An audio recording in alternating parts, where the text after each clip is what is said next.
You are listening to part 10 of the podcast series, 15 Laws of Growth.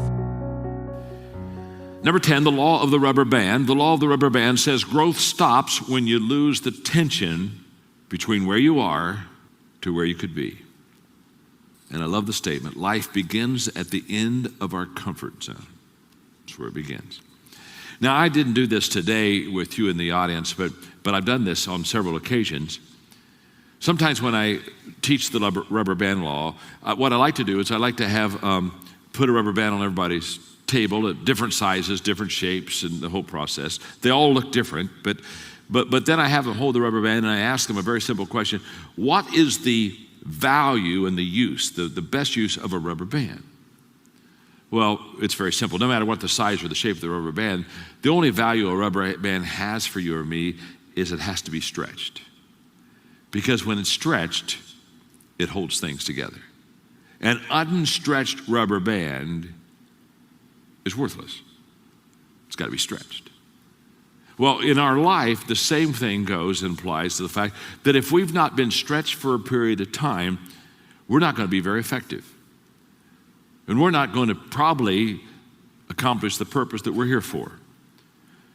And I love that, again, statement, life begins at the end of our comfort zone. So let's talk about the comfort zone for just a moment. The comfort zone is characterized by doing the same things in the same ways with the same people at the same time and getting the same results and then asking the same question, why?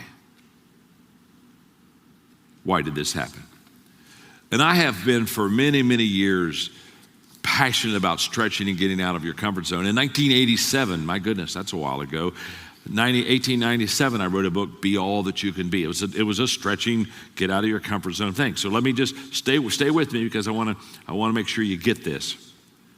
Experience has shown me that taking risks has specific advantages. In other words, getting stretched, doing the law of the rubber band. One first advantage is you learn things faster than people who don't take risks. That's just a fact. Number two, you have a broader range of experiences because you're doing things other people are not doing. Three, you bump into more obstacles sooner. Of course you do, because as soon as you start getting in that virgin territory, you find where the holes are, stretches. And then the people who play it safe. And four, you learn to get around those obstacles. So it's not that you're smarter than the other guys, you just get a better education quicker. And here are the two areas that you need to stretch in. Stretch in the area of your abilities and your giftedness. Stretching in the areas of your strengths will challenge you, and stretching in the areas of your weaknesses will intimidate you. That's one of the ways that you can tell what your natural strengths are. If you're in an area of natural strength, when you're challenged with it, you're excited to do it. When you're in an area of weakness, when you're challenged with it, you're not excited. And it's also, let me just stay with you. It also works in the area of not only challenges ahead of you, but also mistakes. Mistakes in my strength areas challenge me. Mistakes in my weakness area, they intimidate me. They always do. Of course they do. If somebody said, John, I want you to speak in front of 10,000 people, I can hardly wait. I'm challenged. I'm excited. Why? Because I'm in my giftedness. If they say, John, I want you to sing in front of 10,000 people, I'm totally intimidated because I can't sing. And not only am I intimidated, you're frustrated. Let's just put it this way. Nobody ever came to a seminar to hear me sing. Let me just say one more thing about the rubber band and stretching. You really want to stretch in the area of your strengths. And I think we only have so much energy, and stretching causes us to use energy.